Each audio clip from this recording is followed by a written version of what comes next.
Assalamualaikum warahmatullahi wabarakatuh. Waalaikumsalam warahmatullahi wabarakatuh. Alhamdulillah, puji syukur akhirnya kita panjatkan kehadirat Allah Subhanahu wa taala, yang mana pada pagi yang berbahagia ini kita telah diberikan kesempatan dan kesehatan oleh Allah sehingga kita dapat berkumpul dalam acara seperti biasanya. Namun tak lupa pula salawat dan salam, yaitu kita saling sajikan kepada kepangkuan Allah Nabi besar Muhammad sallallahu alaihi wasallam, yang mana oleh beliau yang telah membawa kita dari alam kebodohan ke alam yang penuh ilmu pengetahuan seperti yang kita rasakan saat ini. Yang saya hormati Ibu Kepala SD Negeri 6 Payabakung yang telah membimbing kita pada hari yang berbahagia ini, dan juga yang tak lupa pula rasa hormat saya kepada seluruh dewan guru, bapak-bapak dan ibu-ibu sekalian yang ada pada SD Negeri 6 Payabakung. Nah, pada pagi yang berbahagia ini saya sangat berterima kasih sekali karena telah diberikan kesempatan kepada saya untuk memaparkan sedikit. Namun kita di sini adalah guna untuk sharing. Nah, sharing di sini tentang budaya positif sekolah. Baik Bapak Ibu semuanya, nah di sini saya akan memaparkan sedikit materi kita pada hari ini tentang budaya positif sekolah. Nah, apa itu budaya positif di sekolah? Nah, namun budaya itu tidak asing lagi seperti yang pernah kita dengarkan. Nah, sebelumnya kita pernah mendengarkan tentang budaya. Apa itu budaya? Kebiasaan. Nah, budaya itu kebiasaan. Nah, ataupun kebiasaan yang sering kita lakukan baik pada diri kita sendiri maupun di lingkungan masyarakat. Nah, seterusnya kita lakukan di sekolah. Nah, sekarang budaya positif di sekolah kita. Nah, apa itu budaya positif di sekolah? Kebiasaan yang baik. Ya, kebiasaan yang baik yang pernah kita laksanakan di sekolah. Misalnya seperti kita sudah menerapkan budaya 5S. Apa itu budaya 5S? Senyum, sapa, salam, sopan, santun. Bagus sekali. Nah, kita sudah menerapkan budaya 5S, yaitu dengan senyum. Nah, pertama jumpa kita dengan senyum, kemudian kita sapa, dan kemudian kita melakukan budaya positif dengan salam. Nah, dan juga ada sopan dan santun. Baik. Nah, itu yang sudah sering kita laksanakan di sekolah kita. Nah, kemudian budaya positif di sekolah yaitu nilai-nilai dan kebiasaan-kebiasaan di sekolah yang berpihak kepada peserta didik agar mereka dapat berkembang menjadi pribadi yang kritis, penuh hormat dan tanggung jawab. Nah, makanya di sekolah kita harus kita terapkan kebiasaan yang baik. Jadi nanti dia akan menimbulkan akan jadi sebuah kebudayaan. Nah, dan kita menerapkan kebiasaan, nanti di sekolah kita akan membudaya. Seperti kita sudah menerapkan kebiasaan salaman. Nah, salaman di waktu pagi, nanti kita juga akan membudayakan di sekolah kita. Baik, selanjutnya perubahan paradigma. Nah, perubahan paradigma, tolong Ibu Fitri Wahyuni dibacakan. Perubahan paradigma. Untuk membangun budaya yang positif, sekolah perlu menyediakan lingkungan yang positif, aman dan nyaman agar murid-murid mampu berpikir, bertindak dan mencipta dengan merdeka, mandiri dan bertanggung jawab. Lazimnya disiplin dikaitkan dengan kontrol. Dalam hal ini kontrol guru dalam menghadapi murid. Nah, perubahan paradigma. Nah, bagaimana perubahan paradigma itu? Nah, perubahan paradigma itu untuk membangun budaya yang positif. Nah, budaya yang positif sekolah, sehingga kita perlu menyediakan lingkungan yang positif. Untuk membangun sekolah yang budaya positif di sekolah, maka kita harus menyediakan lingkungan yang positif, yang aman dan nyaman agar murid kita mampu berpikir. Nah, sehingga mereka mampu bertindak dan menciptakan dengan murid yang merdeka.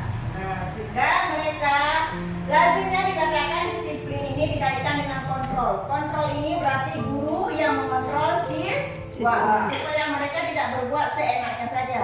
Sehingga kita yang mengontrol siswa untuk mengarahkan mereka untuk melakukan budaya positif di sekolah kita.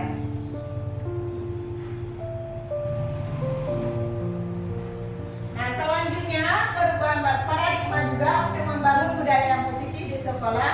Nah, sama juga seperti yang tadi, dengan menciptakan merdeka, mandiri dan bertanggung jawab kepada anak siswa kita. Nah, sekarang seandainya Anda dan teman Anda akan melakukan kegiatan, cobalah buka. Nah, kegiatan cobalah buka. Anda adalah A. Nah, tugas Anda adalah mengepalkan salah satu tangan Anda. Coba Anda bayangkan bahwa Anda menyimpan sesuatu yang sangat berharga di dalam tangan Anda. Nah, Anda perlu menjaga benda tersebut sekuat tenaga Anda karena begitu pentingnya untuk kehidupan Anda. Nah, tugas rekan Anda B adalah mencoba dengan segala cara untuk membuka kepala ataupun menggoda, menggelitik, bahkan menawari Anda uang agar Anda bersedia membuka kepala Anda. Coba lakukan kegiatan cobalah buka. Nah, di atas dengan cara bergantian. Nanti kita akan melakukan percobaan. Nah, menggepal, satu orang menggepal tangan, satu yang lain lagi menggelitik. Nah, menggelitik mencoba apa untuk kita membuka tangan kita. Apakah kita mau atau tidak mau? Seolah-olah di tangan kita ini ada sesuatu benda yang sangat berharga.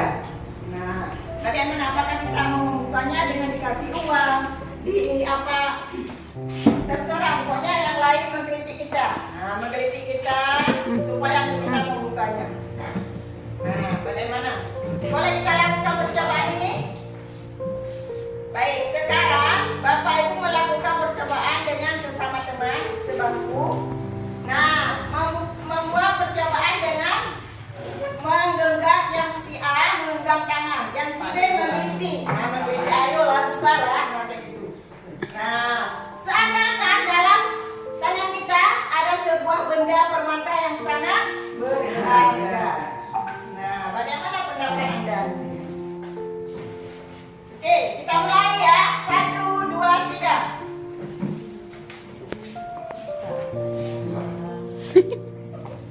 Ayo. Coba rayu sekuat tenaga supaya kawan kalian mau membukanya. Ada apa sih? Buka dulu. Buka dulu. Di depan. Buka dulu. Cantik. Ayo. Sampai mau buka. Buka dulu. Ada apa sih? Oke, sudah 30 detik. Nah, pertanyaannya, nah kita panggilkan kepada Ibu Sri Nawati dan Ibu Fitri Wanyuni untuk maju ke depan. Nah, untuk mengungkapkan bagaimana, kenapa dia tidak membuka tangannya dan kenapa dia membuka tangannya.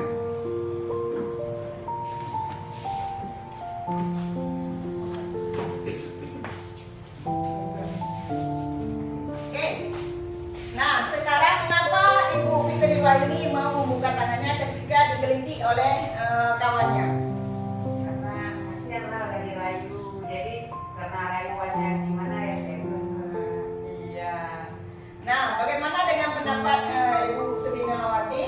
Nah, saat menggelitik kawannya, nah, apakah kenapa Anda ingin sekali Ibu Fitri Wanyuni untuk membuka tangannya? Karena penasaran apa sih yang ada di tangannya, kok klik kali nggak bisa dibuka-buka.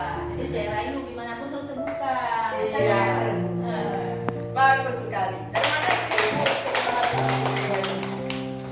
Nah, itu.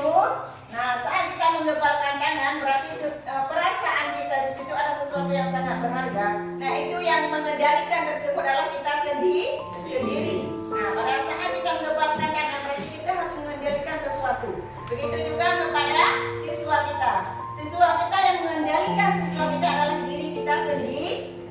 Bagaimana siswa kita dapat menumbuhkan karakter yang baik. Nah, jadi kita sendiri yang mengendalikannya. Baik, selanjutnya. Nah, menurut Ki Hajar Dewantara bahwa tujuan pendidikan yaitu menuntun segala kodrat yang ada pada anak-anak agar mereka dapat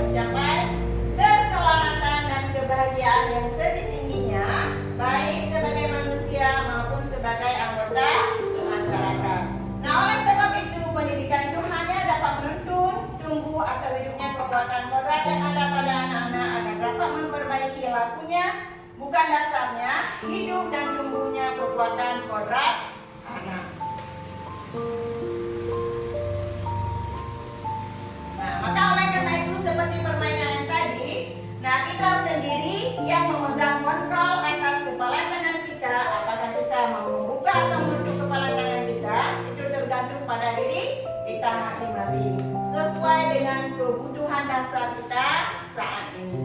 Nah, bagaimana dengan kebutuhan yang diperlukan oleh anak didik kita?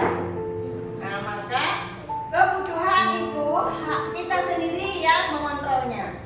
Tidak mungkin orang lain yang mengontrolkan kebutuhan, yang memberikan kebutuhan kepada anak didik kita. Harapan.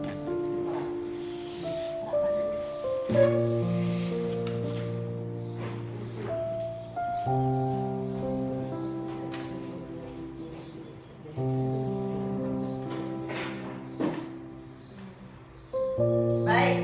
Nah, Bapak Ibu, tadi kita sudah membicarakan dengan budaya positif. Nah, budaya positif yang sudah sering kita lakukan di sekolah apa saja? Coba, siapa yang mau ditanya? Coba sebutkan budaya positif yang sudah sering kita lakukan di sekolah. Iya. Bersalaman, Bu. Iya, bersalaman. Boleh kita bersalaman di waktu pagi hari, kemudian setelah proses pembelajaran. Oke, selanjutnya apa lagi? Kebiasaan yang sudah kita lakukan di sekolah. Buang sampah pada tempatnya. Iya, bagus. Membuang sampah pada tempatnya. Nah, kemudian Bu Fitriani. Nah, apa kebiasaan yang pernah Ibu lakukan? Saat bertemu saling tegur sapa. Iya, jika bertemu saling tegur sapa, ya kan? Nah, jangan kita membelakangi kawan. Oke, selanjutnya Bu Fitri Wayuni. Apa lagi? Kebiasaan yang pernah Ibu terapkan di sekolah.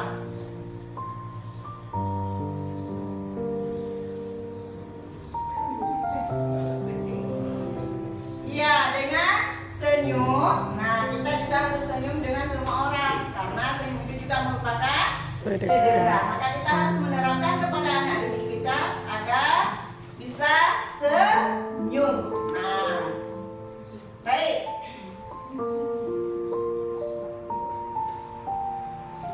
Perubahan paradigma. Oke, tolong dibaca Ibu. Pak Yuliani, tolong dibaca perubahan paradigma teori kontrol ataupun ilusi kontrol. Ya. Ilusi bahwa kritik dan membuat orang merasa bersalah dapat menguatkan karakter. Ilusi bahwa semua penguatan positif efektif dan bermanfaat. Ilusi bahwa orang dewasa memiliki hak memaksa. Oke, nah itu perubahan paradigma teori kontrol. Nah, karena kita pada guru ada teori kontrol. Nah, ilusi guru mengontrol murid. Nah, guru mengontrol murid. Kemudian ada juga ilusi bahwa kritik dan membuat orang merasa bersalah dapat menguatkan karakter. Nah, kita nanti pada siswa tidak lagi menghukum siswa, tapi kita membuat siswa tersebut merasa bersalah. Nah, dengan kita membuat siswa merasa bersalah, nanti dia akan menimbulkan karakter yang baik. Jangan kita menghukum lagi. Nah, selanjutnya ilusi bahwa semua pengetahuan positif, efektif dan bermanfaat. Ada juga ilusi orang dewasa memiliki hak untuk memaksa.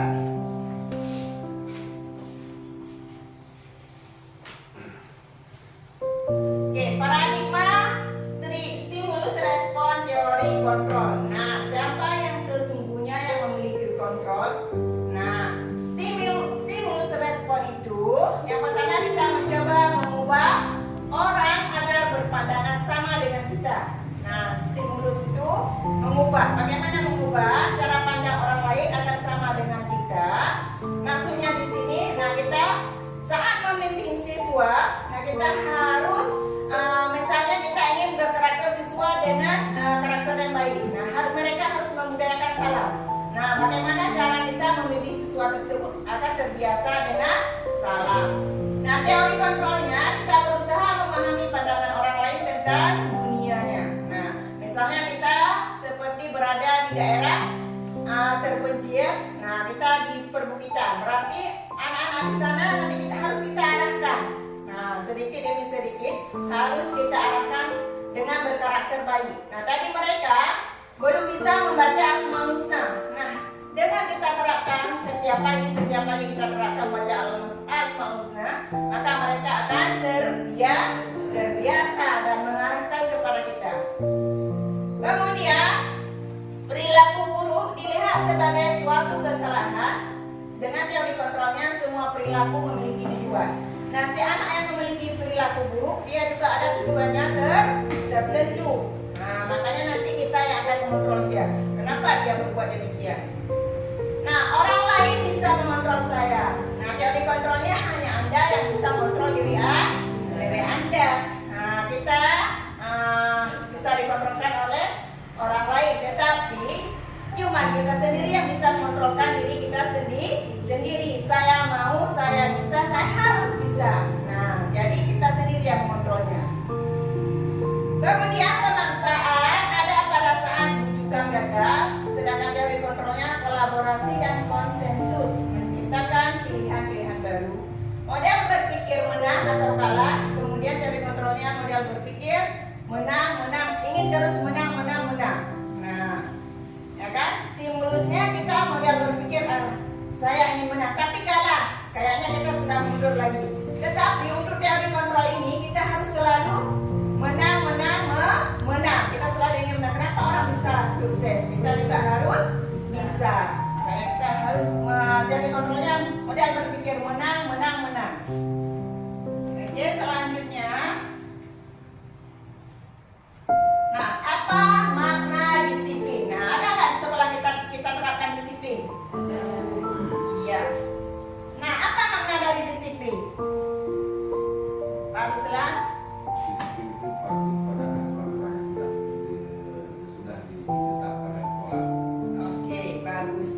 Disiplin boleh juga peraturan. Kita mematuhi terhadap peraturan-peraturan yang sudah ditetapkan di sekolah. Oke, kita lihat sekarang. Nah, disiplin adalah kemampuan memerintah diri sendiri dalam mengontrol dan menguasai diri untuk memilih tindakan yang mengacu pada nilai-nilai yang kita hargai dengan penuh tanggung jawab tanpa perintah dari orang lain. Nah, disiplin itu tumbuh dari dasar kita sendiri. Nah, disiplin itu adalah kemampuan memerintah diri kita sendiri. Nah, kita ingin anak kita bisa datang lebih cepat, maka kita sendiri akan datang lebih cepat. Maka disiplin itu kita yang mengontrolnya.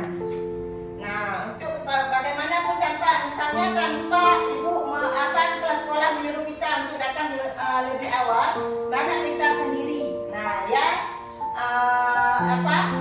ada niat dari kita sendiri untuk datang lebih awal, maka disiplin itu kita sendiri yang mengontrolnya tanpa paksaan dari orang lain.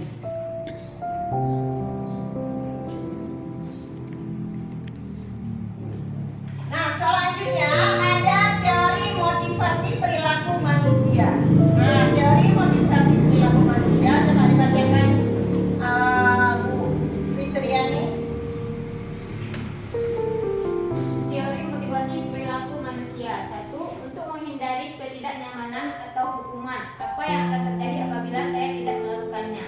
Itu merupakan motivasi eksternal. Yang kedua, untuk mendapatkan imbalan dari orang lain atau institusi apa yang akan saya dapatkan apabila saya melakukannya. Itu motivasi eksternal. Yang ketiga, untuk menghargai diri sendiri, saya akan menjadi orang yang seperti apa bila saya melakukannya. Itu merupakan motivasi internal. Oke. Nah, itu teori motivasi perilaku manusia. Ada motivasi eksternal dan ada motivasi internal. Untuk eksternalnya ada dua. Yang pertama, untuk menghindari ketidaknyamanan ataupun hukuman. Nah, apa? Misalnya, apa yang akan terjadi apabila saya tidak melakukannya?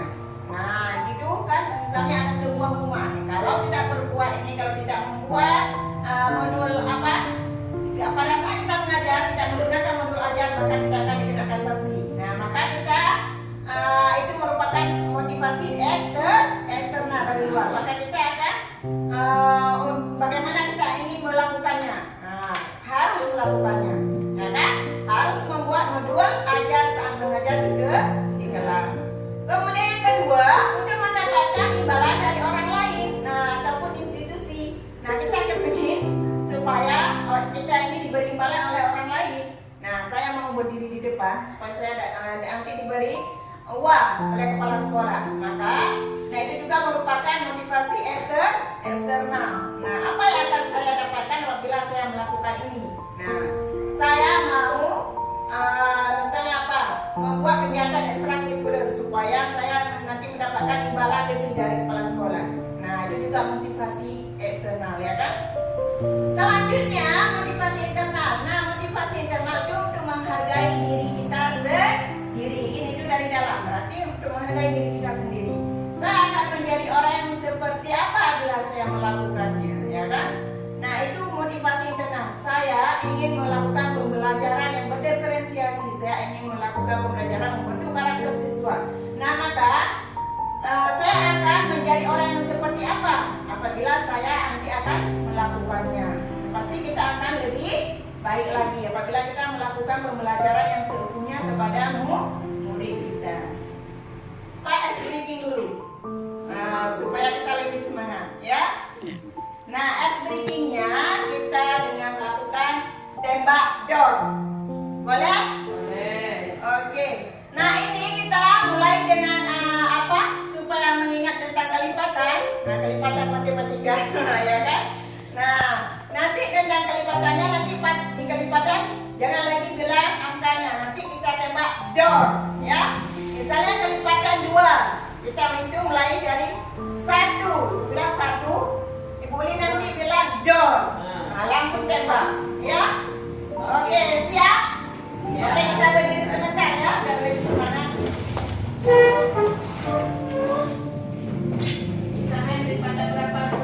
Oke, kita mulai.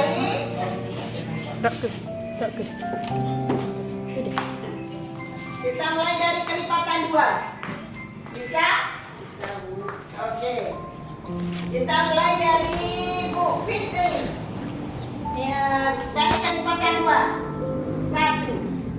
Hitungnya dari 1 ya? Hitungnya dari 1, berarti nanti 2 langsung dor. Dornya kemana? 3. Dornya ke ibu. 1.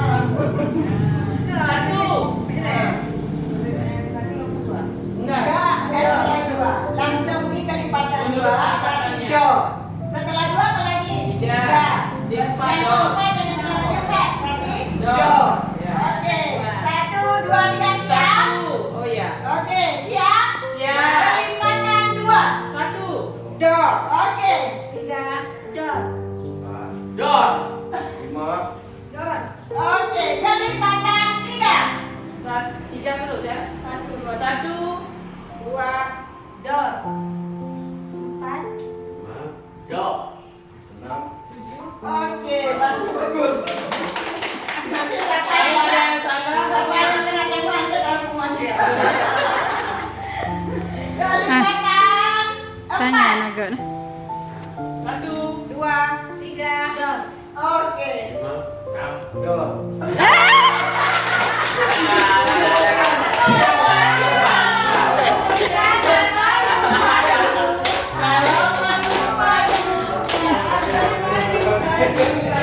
Ya, ada kena tembak kata apa?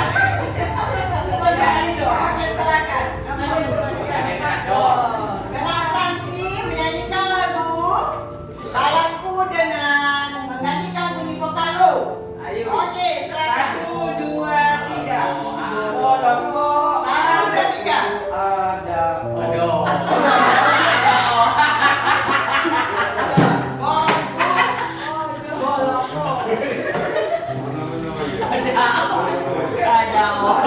Ganti O.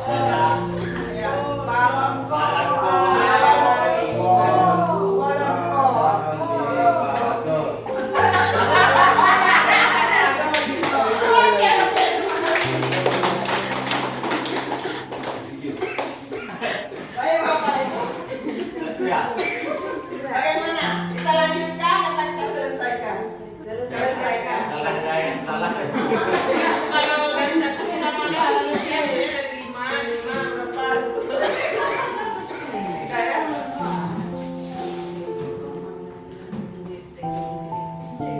Baik, kita lanjutkan ya.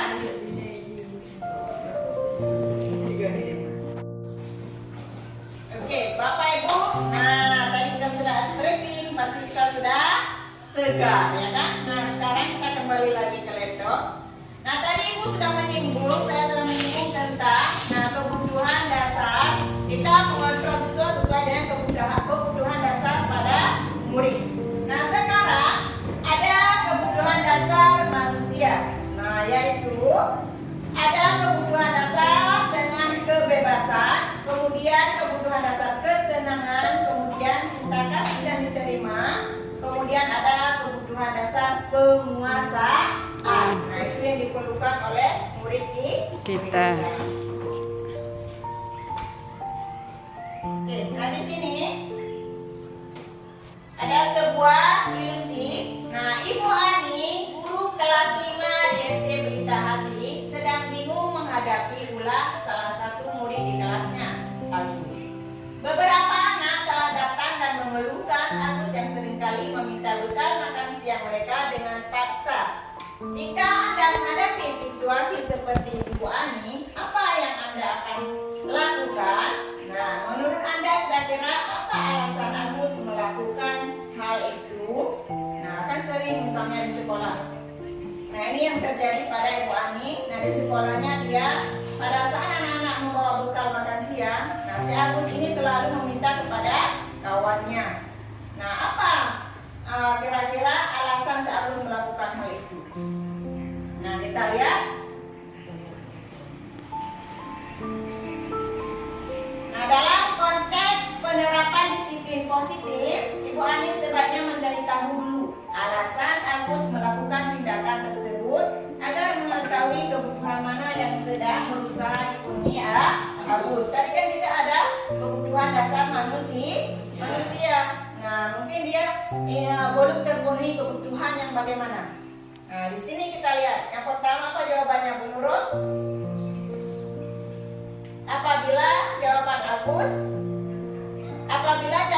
Agus karena ia lapar dan orang tuanya tidak membawanya bekal makanan siang, maka kebutuhannya adalah bertahan hidup. Nah, pada saat nanti Bu Ani menanyakan kepada si Agus kenapa dia melakukan hal tersebut, mungkin si Agus nanti akan menjawab ya, mungkin saya lapar Bu. Nah, berarti itu kebutuhan yang diperlukan si Agus adalah untuk kebutuhan berlangsung hidup. Nah, selanjutnya apalagi jawaban si Agus? Apabila jawaban Agus karena ia senang temannya jadi memperhatikan dia, ya kan? Nah, berarti kebutuhannya di sini adalah cinta dan kasih sayang. Kebutuhannya adalah cinta dan kasih sayang untuk diterima oleh kawannya. Mungkin pernah terjadi di sekolah kita, ya kan? Nah, yang ketiga, apabila jawaban Agus adalah dia merasa hebat karena temannya jadi takut dan menuruti keinginannya, maka kebutuhannya adalah sebagai penguasa. Nah, mungkin pada saat dia meminta makanan pada orang lain jadi takut kepada dia, maka dia itu di situ kebutuhannya jadi ingin sebagai penguasa. Selanjutnya, apabila jawaban Agus karena dia merasa bosan dengan bekal yang dibawakan ibunya, karena selalu membawakan bekal yang sama, maka kebutuhan Agus di sini adalah dia ingin kebebasan. Nah, jangan yang itu saja kita kasih kepada siswa kita, ya kan? Maka siswa kita juga ingin perlu kebebasan seperti hal Agus tersebut. Nah, selanjutnya apabila jawaban Agus adalah karena iseng saja dan dia menikmati ekspresi wajah temannya yang kesal karena diambil makanannya, maka kebutuhan Agus di sini adalah sebagai kesenangan. Nah, iseng-iseng aja dia mau mengambil makanan kawannya. Nah, setiap makan siang, maka itu menjadi kesenangan, sebuah kebutuhan yang pada dia itu kesenangan Agus. Nah, ingin mengambil makanan kawannya sendiri. Nah, ini kebutuhan yang ada pada siswa kita, seperti sekolah kita. Saya di kelas 2 kemarin ada siapa? Bu Fitri? Rafa. Iya, Rafa sering mengambil punya kawannya, ya kan? Nah, berarti kebutuhan dia nanti kita harus posisi kontrak kita sebagai penyelidik dulu. Nah, kita selidiki dulu kenapa si Rafa ini mengambil punya kawannya. Mungkin dia ada kebutuhan yang belum terpenuhi. Nah, karena tadi ada kebutuhan manusia yang harus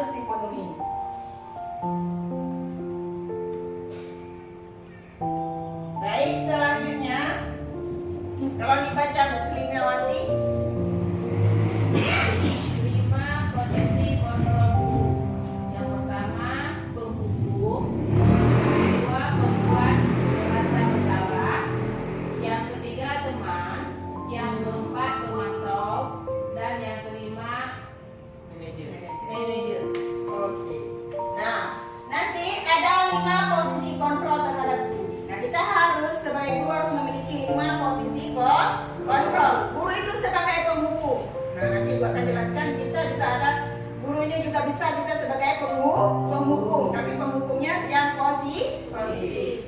Kemudian guru itu juga sebagai pembuat merasa bersalah. Nah, tadi juga Ibu sudah menyinggung bagaimana guru itu membuat merasa bersalah supaya untuk menumbuhkan karakter siswa. Kemudian guru itu juga sebagai teman bagi peserta didik. Nah, guru itu juga sebagai pemantau dan guru itu juga sebagai manajer yang memanage siswanya.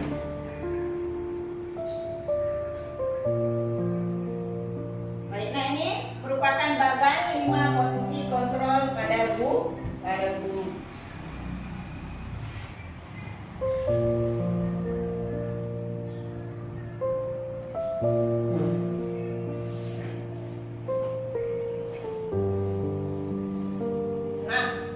Nah, yang pertama motivasi. Nah, guru ingin membuat. Nah, di sini sebagai penghukum. Penghukum berarti menghardik atau menunjukkan, mengikuti dan menyindir. Nah, guru itu berbuat kalau sebagai penghukum, dia ini menghardik siswanya. Misalnya, tidak membuat PR, siswa yang disuruh lari keliling lapangan 7 kali. Nah, itu juga sebagai penghukum. Nah, tapi nanti kita akan melihat bagaimana penghukum yang positif. Kemudian membuat merasa bersalah, berceramah dan mengatakan seharusnya kamu ya. Nah, begini. Nah, itu bagaimana membuat siswa itu merasa bersalah. Baik, selanjutnya pernyataan dalam posisi kontrol itu, saya kecewa sekali dengan kamu. Kan sering kita mengutarakan sama anak-anak, saya sering kecewa sekali dengan kamu. Nah, karena dia mungkin tidak membuat PR, tidak mengerjakan latihan. Nah, saya sering sekali kecewa dengan kamu. Nah, itu membuat siswa ini merasa bersalah. Kamu tidak pernah melakukannya. Nah, kalau misalnya dia tidak mau bergotong royong, kamu tidak pernah melakukan gotong royong ya. Nah, nanti kita akan membuat sebuah hukuman. Nah, ayolah lakukan demi ibu bapak. Nah, misalnya dia tidak mau ikut berpartisipasi dalam melakukan kerja kelompok. Nah, kita jadikan dia sebagai teman. Nah, ayolah kamu lakukan. Nah, supaya dia ingin berdiskusi kelompok. Jadi kita yang memilih dia untuk sebagai teman kita. Oke, ada juga sebagai pemantau. Nah, apakah kamu mau mendapatkan stiker bintang hari ini? Nah, kan sering kita bilang kepada siswa, siapa yang hari ini mendapatkan nilai yang bagus, maka akan mendapatkan stiker sama ibu. Nah, berarti ini di sini kita sebagai pemantau siswa. Nah, kita yang memantau siswa, siapa yang nilainya bagus, siapa yang nilainya tidak bagus. Nah, kemudian bagaimana kamu bisa menyelesaikan masalah ini? Nah, kita di sini kita adalah sebagai manajer. Nah, misalnya ada siswa yang tidak memakai sepatu ke sekolah. Nah, kita akan mencari solusi. Nah, bagaimana nanti kamu bisa menyelesaikan masalah ini? Kenapa kamu tidak memakai sepatu ke sekolah? Nah, itu merupakan kita sebagai manajer untuk mengarahkan siswa. Kemudian, nah ada juga kita sebagai penghukum. Nah, kamu selalu yang paling terakhir, kamu selalu yang paling terlambat datang ke sekolah.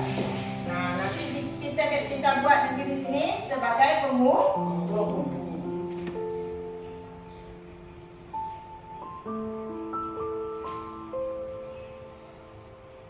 Oke, selanjutnya jadi kita sudah berbicara tentang kedisiplinan. Nah, sekarang ada peraturan dan ada keyakinan kelas ataupun kebijakan yang dituju. Nah, kita juga sering membuat keyakinan ataupun kontrak belajar di kelas. Peraturannya selalu kembalikan buku kepada tempatnya. Jadi keyakinan kelas di sini sebagai apa?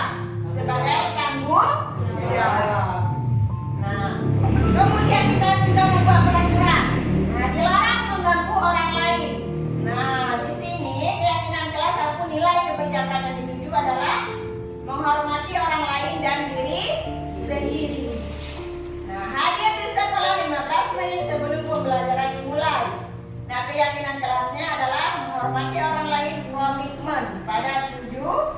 dibuat. Kemudian dilarang melakukan kekerasan. Sering nggak kita membuat peraturan dilarang melakukan kekerasan? Berarti keyakinan kelas di sini adalah untuk keselamatan dan menghormati orang Lain. Kemudian peraturannya dilarang menggunakan narkoba. Mungkin para siswa SD masih kurang, nggak ada ya. Kemudian bergantian atau menunggu giliran. Nah, menghormati orang lain dengan kesabaran. Berarti nilai kebijakannya bergantian atau menunggu giliran artinya antrian. Nah, pada saat kita melakukan sesuatu kita harus mengantri, memudahkan budaya antri. Berarti itu menghargai orang lain. Nilai kebijakannya adalah menghargai orang lain. Kemudian peraturannya jangan berlari di kelas atau koridor. Berarti nilai kebajikan di sini adalah keselamatan dan keamanan. Berarti saat kita membuat suatu keyakinan kelas ataupun peraturan di kelas ada nilai kebajikannya.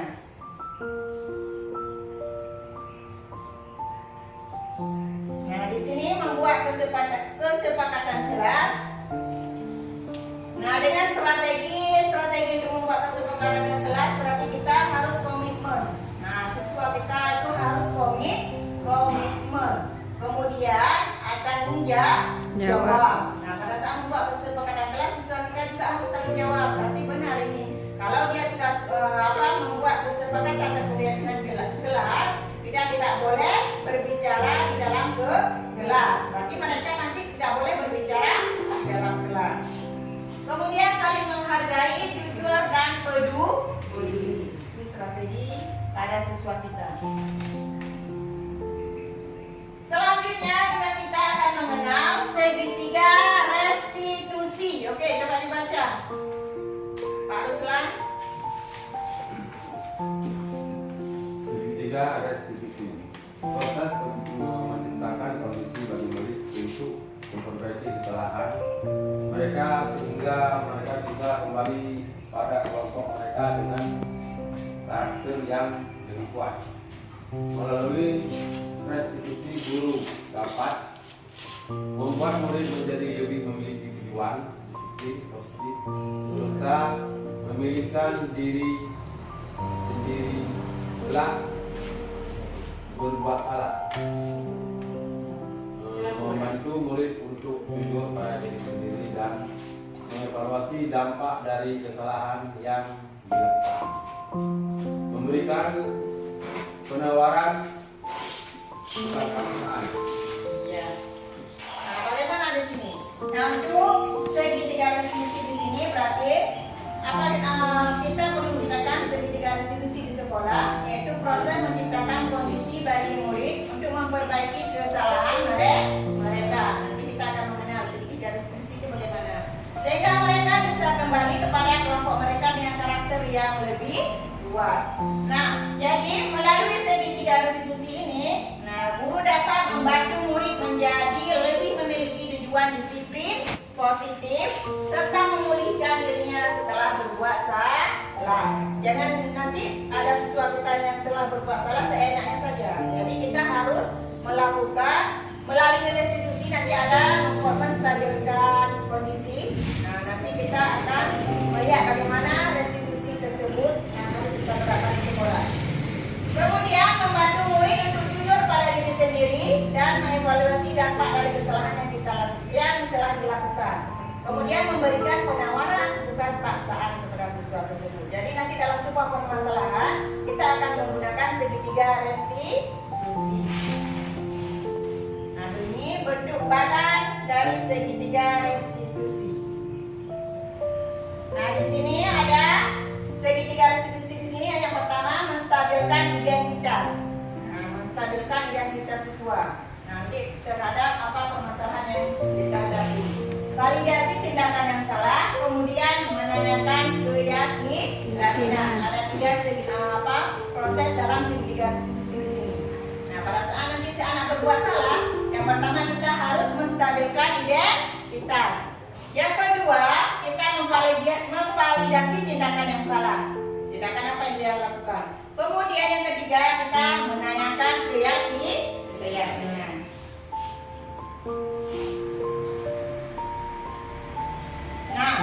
Berikut tahapan segitiga restitusi. Yang pertama, menstabilkan identitas. Bagaimana menstabilkan identitas? Berarti berbuat salah itu tidak apa-apa. Ya, yang pertama berbuat salah itu tidak apa-apa. Nanti kita akan menjelaskan kepada anak tersebut. Semua orang pasti tidak ada yang sempurna. Pasti ada yang berbuat salah. Maka nanti kita akan menstabilkan identitas. Kemudian tidak ada manusia yang sempurna. Saya juga pernah melakukan kesalahan seperti itu. Kita bisa menyelesaikan ini. Nah, kemudian Bapak, Ibu tidak tertarik mencari siapa yang salah, tapi Bapak ingin mencari solusi dari permasalahan ini. Nah, itu kata-kata nanti pada saat kita melakukan segitiga restitusi terhadap permasalahan siswa. Kemudian tahapan validasi tindakan yang salah. Nah, pada saat validasi tindakan yang salah, kita juga bisa mengatakan padahal kamu bisa melakukan yang lebih buruk dari ini ya. Nah, untuk dia merasa bersalah. Kamu pasti punya alasan mengapa melakukan hal itu. Nah, kemudian kamu patut bangga pada dirimu sendiri karena kamu telah melindungi sesuatu yang penting buatmu. Nah, itu merupakan validasi untuk validasi tindakan yang salah sesuai dengan permasalahan siswa. Nah, kemudian yang ketiga yaitu menanyakan keyakinan. Nah, menanyakan keyakinan apa yang kita percayai sebagai kelas atau keluarga. Nah, untuk meyakinkan siswa tersebut saat sesuai dengan permasalahannya. Apa nilai-nilai umum yang kita telah sepakati? Apa bayangan kita tentang kelas yang ideal? Kamu mau jadi orang yang seperti apa? Nah, itu nanti keyakinan kita, membuat keyakinan siswa terhadap permasalahannya. Baik, sekian. Nah, berikut kita nanti akan melihat video tentang segitiga restitusi, bagaimana cara saat kita melakukan menyelesaikan sebuah permasalahan di sekolah. Ya. Oke, sekarang kita akan melihat bagaimana cara menggunakan restitusi pada setiap permasalahan di sekolah kita dengan siswa. Waalaikumsalam Zaki. Waalaikumsalam Zaki. Silakan duduk Zaki. Nah, Zaki, kamu tahu ya kenapa kamu? Nah, Zaki, kamu tahu ya kenapa kamu berada di sini? Tahu, tapi belum ada yang baru dari Iya. Nah, sekarang coba kamu ceritakan ya. Nah, sekarang coba kamu ceritakan bagaimana kronologi kejadiannya.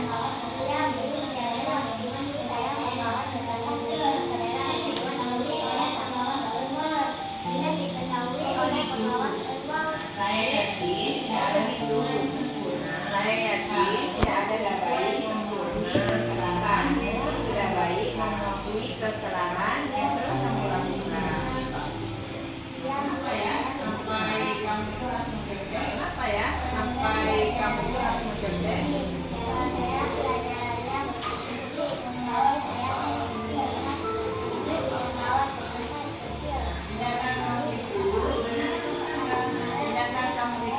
benar atau salah?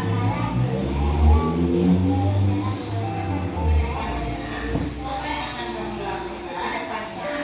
Apa yang akan kamu lakukan saat ujian berlangsung?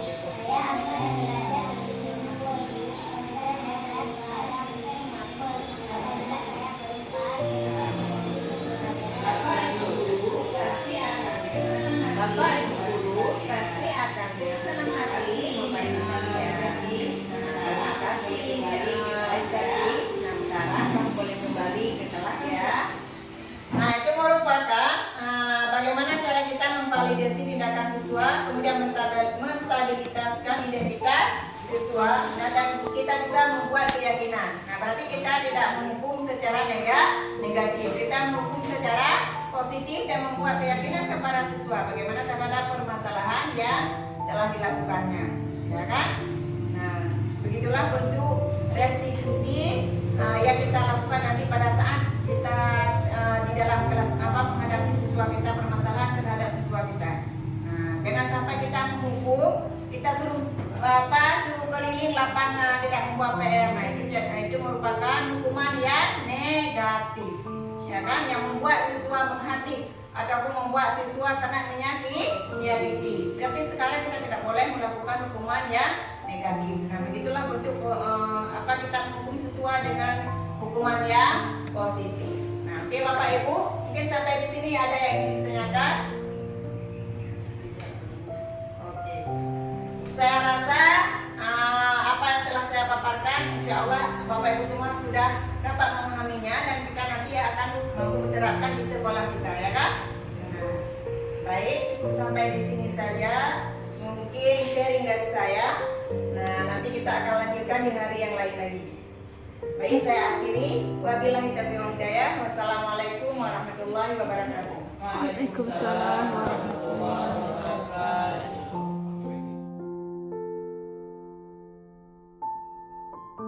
Assalamualaikum warahmatullahi wabarakatuh. Perkenalkan, saya Ibu Fitri Wahyuni.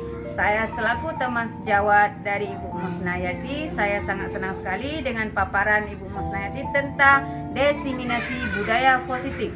Sekolah sangat menginspirasi bagi saya dan dapat diterapkan di sekolah. Sekian dari saya. Wassalamualaikum warahmatullahi wabarakatuh.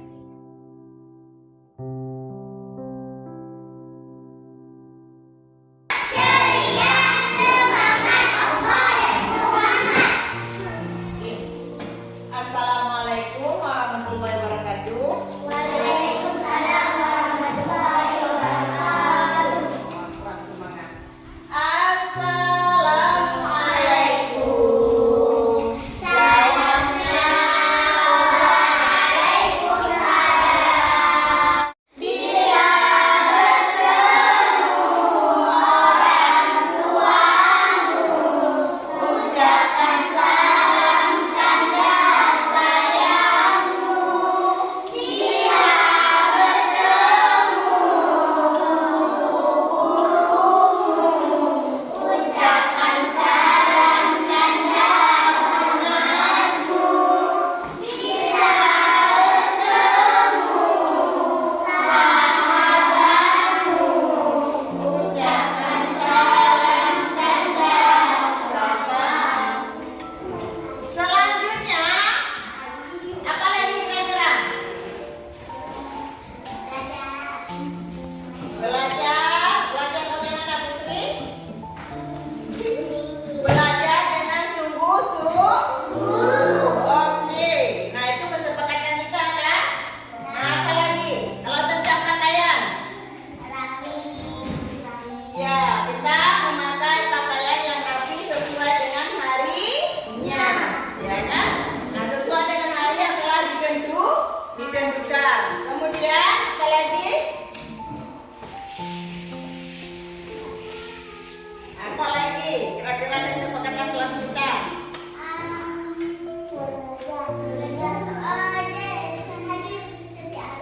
Hadir di setiap hari. Kalau kita tidak ada halangan. Kalau tidak berhalangan, maka kita akan hadir setiap hari.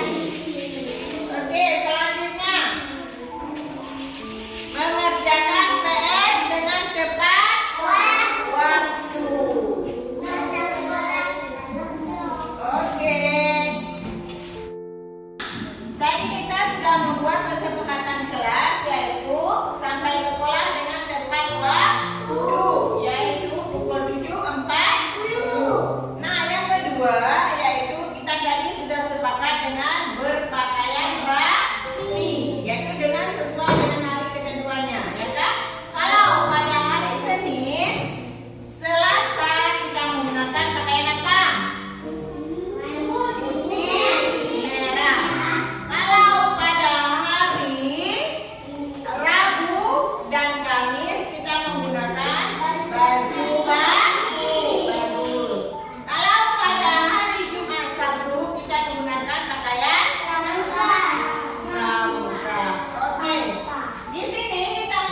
Oke, sepakat ya. Yang nomor 3 kita berdoa sebelum dan sesudah belajar. Yang keempat, belajar dengan sungguh.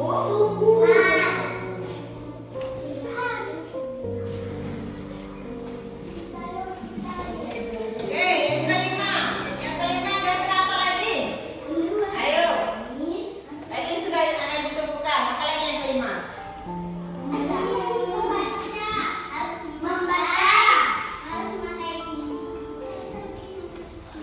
Mengerjakan tugas atau PR dengan cepat. Iya.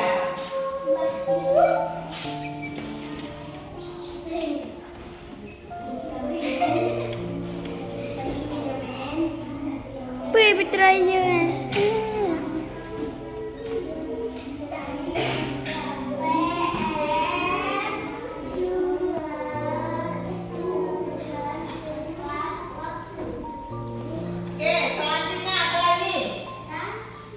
Ayo, apa lagi kesempatan kelas kita?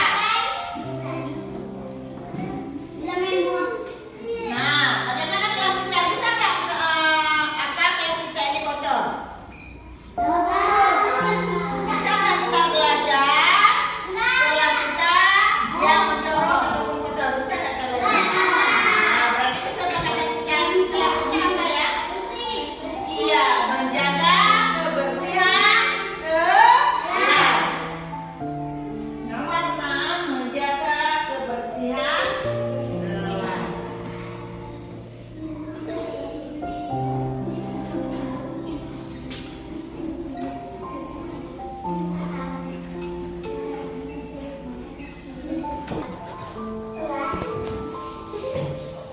Apalagi? Ya, itu merupakan peraturan kelas. Namun yang kelas kita jujur. Oke.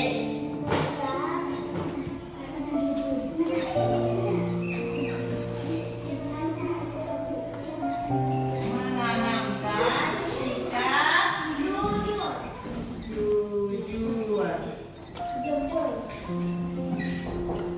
Kemudian, 8, tidak membedakan satu sama lain.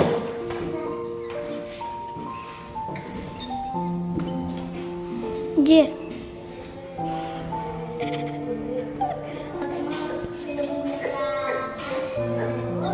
Ya, tadi Putri bersikap ramah, baik, sopan dan santun.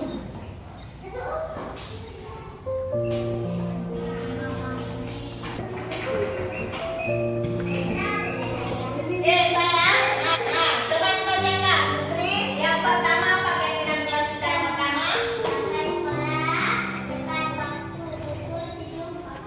Ya, masuk. Oke. Nah, kita sudah membuat keyakinan kelas kita. Nah, yang pertama, coba dibacakan Putri. Oke, nomor 2 selanjutnya Syifa.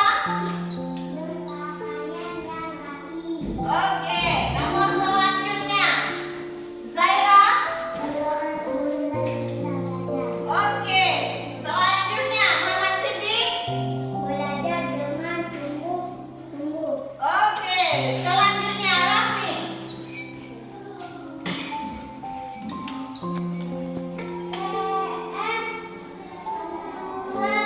Tidak. Oke, selanjutnya Zahra. Oke, Saidil. Ya, menanamkan. Oke, selanjutnya Naila. Ya, yang ke-9 coba Farel.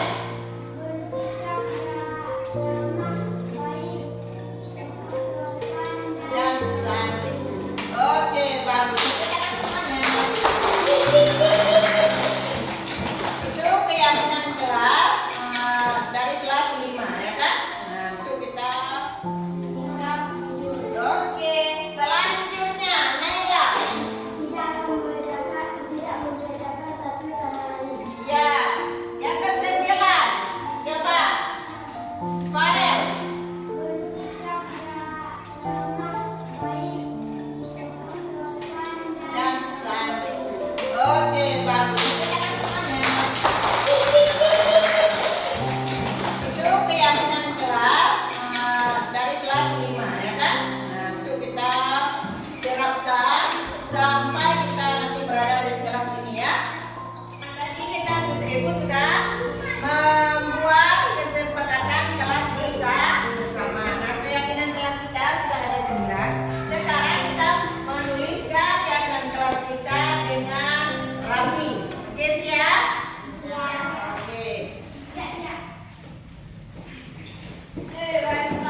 Lanjut.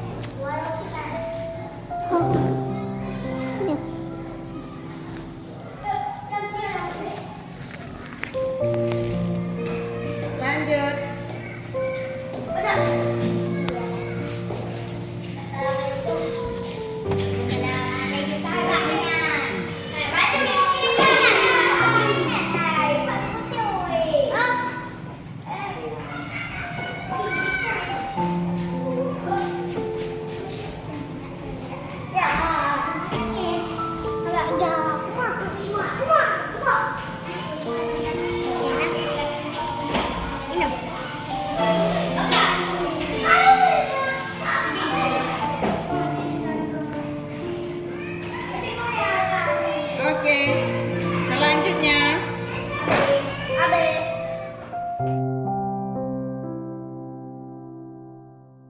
Assalamualaikum